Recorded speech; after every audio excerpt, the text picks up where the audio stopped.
FIR ದಾಖಲಿಸಿದ್ದಕ್ಕೆ ಮನನೊಂದು BJP ಕಾರ್ಯಕರ್ತ ಆತ್ಮಹತ್ಯೆ ಮಾಡಿಕೊಂಡಿದ್ದಾರೆ. ಬಿಜೆಪಿ ಕಾರ್ಯಕರ್ತ ವಿನಯ್ ಸೋಮಯ್ಯ 35 ವರ್ಷ ಆತ್ಮಹತ್ಯೆ ಮಾಡಿಕೊಂಡಿರುವಂತಹ ವ್ಯಕ್ತಿ. ಬೆಂಗಳೂರಿನ ನಾಗವಾರದ ಕಚೇರಿಯಲ್ಲಿ ವಿನಯ್ ನೇಣಿಗೆ ಶರಣಾಗಿದ್ದಾರೆ. ಸುಸೈಡ್ಗೂ ಮುನ್ನ ಸಾಮಾಜಿಕ ಜಾಲತಾಣದಲ್ಲಿ ಡೆತ್ ನೋಟ್ ಅನ್ನ ಪೋಸ್ಟ್ ಮಾಡಿದ್ದಾರೆ. ರಾಜಕೀಯ ಪ್ರೇರಿತ ಎಫ್ಐಆರ್ ನಿಂದಾಗಿ ಮನನೊಂದಿದ್ದೇನೆ ಅಂತ ಡೆತ್ ನೋಟ್ ನಲ್ಲಿ ಬರೆದಿದ್ದಾರೆ. ಅವರು ಗಮನಿಸ್ತಾ ಇದ್ದೀರಲ್ಲ, ಎಫ್ಐಆರ್ ದಾಖಲಾಗಿದ್ದಕ್ಕೆ ಬೇಸರಗೊಂಡಿರುವಂತಹ ಬಿಜೆಪಿ ಕಾರ್ಯಕರ್ತ ಆತ್ಮಹತ್ಯೆಗೆ ಶರಣಾಗಿದ್ದಾರೆ. ವಿನಯ್ ಸೋಮಯ್ಯ ಅಂತ ಸುಸೈಡ್ಗೂ ಮುನ್ನ ಡೆತ್ ನೋಟ್ ಅನ್ನ ಪೋಸ್ಟ್ ಮಾಡಿದ್ದಾರೆ ಸಾಮಾಜಿಕ ಜಾಲತಾಣದಲ್ಲಿ. ಶಾಸಕ ಪೊನ್ನಣ್ಣ ಬಗ್ಗೆ ಅಪಹಾಸ್ಯ ಮಾಡಿ ವಾಟ್ಸ್ಆಪ್ ಪೋಸ್ಟ್ ಮಾಡಿರುವಂತಹ ಆರೋಪ ಇವ್ರ ಮೇಲಿದೆ. ಕಾಂಗ್ರೆಸ್ ಮುಖಂಡ ತೆನ್ನೀರ ಮೈನಾನಿಂದ ವಿನಯ್ ವಿರುದ್ಧವಾಗಿ ಎಫ್ಐಆರ್ ದಾಖಲಾಗುತ್ತೆ, ದೂರು ಕೊಡಲಾಗುತ್ತೆ. ತೆನ್ನೀರ ದೂರು ಆಧರಿಸಿ ವಿನಯ್ ವಿರುದ್ಧವಾಗಿ ಮಡಿಕೇರಿ ಠಾಣೆಯಲ್ಲಿ ಎಫ್ಐಆರ್ ಕೂಡ ಆಗುತ್ತೆ. ಆ ನಂತರದಲ್ಲಿ ಕಂಗ್ರಾಚುಲೇಷನ್ಸ್. ಯಾರು ಹುಡುಗ? ಮದುವೆ ಅಲ್ಲ, ಬಿಸ್ನೆಸ್ ಸ್ಟಾರ್ಟ್ ಮಾಡ್ತಾ ಇದ್ದೀನಿ. ಹೌದಾ? ಹೇಗೆ? Boss Vala. Boss Vala, B the boss. ಬಳಿಕ ಬಿಜೆಪಿ ಕಾರ್ಯಕರ್ತ ವಿನಯ್ನನ್ನ ಮಡಿಕೇರಿ ಪೊಲೀಸರು ಬಂಧಿಸ್ತಾರೆ. ಈ ಬಂಧನದಿಂದ ಮನನೊಂದಿರುವಂತಹ ಬಿಜೆಪಿ ಕಾರ್ಯಕರ್ತ ವಿನಯ್ ಸೋಮಯ್ಯ ಆತ್ಮಹತ್ಯೆಯನ್ನ ಮಾಡಿಕೊಳ್ಳುತ್ತಾರೆ. ಇದೇ ಕಾರಣಕ್ಕೆ ಆತ್ಮಹತ್ಯೆಯನ್ನ ಮಾಡಿಕೊಳ್ತಾ ಇದ್ದೀನಿ ಅಂತ ನಿನ್ನೆ ರಾತ್ರಿ ಪೋಸ್ಟ್ ಅನ್ನ ಕೂಡ ಮಾಡಿದ್ದಾರೆ. ನಾಗವಾರದಲ್ಲಿರುವಂತಹ ತನ್ನ ಕಚೇರಿಯಲ್ಲಿ ನೇಣಿಗೆ ಶರಣಾಗಿದ್ದಾರೆ ವಿನಯ್. ಈ ಬಗ್ಗೆ ಇನ್ನಷ್ಟು ಮಾಹಿತಿಯನ್ನ ಪಡೆದುಕೊಳ್ತಾ ಹೋಗ್ತೀನಿ. ಪ್ರತಿನಿಧಿ ಪ್ರದೀಪ್ ಲೈವ್ ನಲ್ಲಿ ಜಾಯ್ನ್ ಆಗ್ತಾ ಇದ್ದಾರೆ.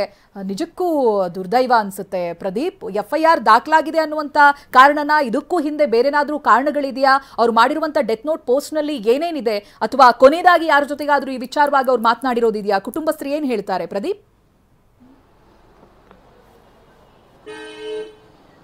ಚೈತ್ರ, ಬಿಜೆಪಿ ಕಾರ್ಯಕರ್ತ ಮತ್ತು ಖಾಸಗಿ ಕಂಪನಿಯಲ್ಲಿ ಕೆಲಸಗಾರರಾಗಿದ್ದಂತಹ ವಿನಯ್ ಸೋಮಯ್ಯ ಅವರು ಇವತ್ತು ಮುಂಜಾನೆ 4:30ಕ್ಕೆ ಒಂದು ಆತ್ಮಹತ್ಯೆಯನ್ನು ಮಾಡ್ಕೊಂಡಿರುವಂಥದ್ದು. ಸದ್ಯಕ್ಕೆ ಘಟನಾ ಸ್ಥಳದಲ್ಲಿ ನಾನಿದ್ದೀನಿ.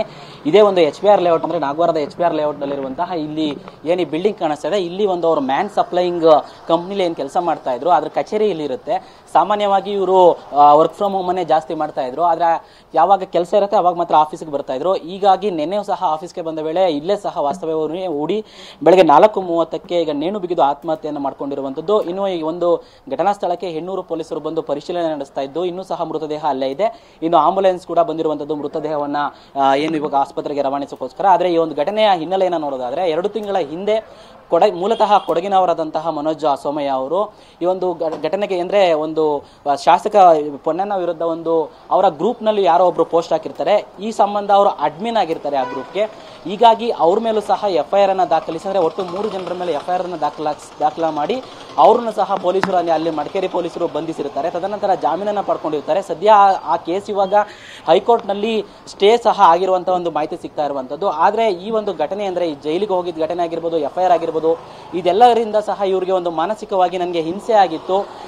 ಇದು ಜೈಲಿಗೆ ಹೋಗಿ ಬಂದರೂ ಸಹ ನನ್ನ ಮೇಲೆ ಸಾಕಷ್ಟು ಆರೋಪಗಳನ್ನ, ಸಾಕಷ್ಟು ತೇಜೋವಧೆಯನ್ನ ಮಾಡ್ತಾ ಇದ್ರು. ಹೀಗಾಗಿ ನಾನು ಆತ್ಮಹತ್ಯೆ ಮಾಡಿಕೊಳ್ತಿದ್ದೀನಿ ಅಂತ ಹೇಳಿ ಪೋಸ್ಟ್ ಅನ್ನ, ಅಂದ್ರೆ ಅವ್ರ ವಾಟ್ಸ್ಆಪ್ ಗ್ರೂಪ್ ಏನಿತ್ತು, ಅವ್ರ ಅಡ್ಮಿನ್ ಆಗಿದ್ದಂತಹ ವಾಟ್ಸ್ಆಪ್ ಗ್ರೂಪ್, ಅದರಲ್ಲೇ ಪೋಸ್ಟ್ ಅನ್ನ ಹಾಕಿ ಇವತ್ತು ಬೆಳಿಗ್ಗೆ ಇಲ್ಲಿ 4:30ಕ್ಕೆ ಆತ್ಮಹತ್ಯೆಯನ್ನ ಮಾಡ್ಕೊಂಡಿರುವಂಥದ್ದು. ಸದ್ಯಕ್ಕೆ ಪೊಲೀಸರು ಅವರ ಡೆತ್ ನೋಟ್ ಏನಿದೆ, ಕಂಪ್ಲೀಟ್ ಡೆತ್ ನೋಟ್ ಏನಿದೆ ಅನ್ನೋದ್ರ ಬಗ್ಗೆ ಪರಿಶೀಲನೆ ನಡೆಸ್ತಾ ಇದ್ದಾರೆ. ಮತ್ತೆ ಈ ಸಂಬಂಧ ಯಾರಿಗಾರು ಮಾಹಿತಿ ಕೊಟ್ಟಿದ್ರಾ ಅಥವಾ ಬೇರೆ ಏನಾರು ಇದ್ರ ಸಂಬಂಧಪಟ್ಟಂತಹ ಮಾಹಿತಿಗಳಿದೆಯಾ ಅನ್ನೋದ್ರ ಬಗ್ಗೆ ಈಗ ಇನ್ನಷ್ಟೇ ಪೊಲೀಸರು ಮಾಹಿತಿಯನ್ನ ಕಲೆ ಆಗ್ತಾ ಇರುವಂತದ್ದು. ಸದ್ಯ ಇವ್ರಿಗೆ ಒಂದು ಮದುವೆ ಆಗಿ ಸಹ ಒಂದು ಮಗು ಸಹ ಇತ್ತು. ಸದ್ಯಕ್ಕೆ ಕುಟುಂಬಸ್ಥರು ಸಹ ಈಗ ಇಲ್ಲಿ ಬಂದಿರುವಂತದ್ದು. ಸದ್ಯ ಈಗ ಇದ್ರ ಮಾಹಿತಿಯನ್ನ ಕಲೆ ಹಾಕೊಂಡು ಪೊಲೀಸರು ಮುಂದಿನ ಕ್ರಮ ಏನಿದೆ ಅದನ್ನ ಮುಂದುವರಿಸ್ತಾ ಇದ್ದಾರೆ. Chaitra, right, thank you Pradeep ಮಾಹಿತಿಗಾಗಿ.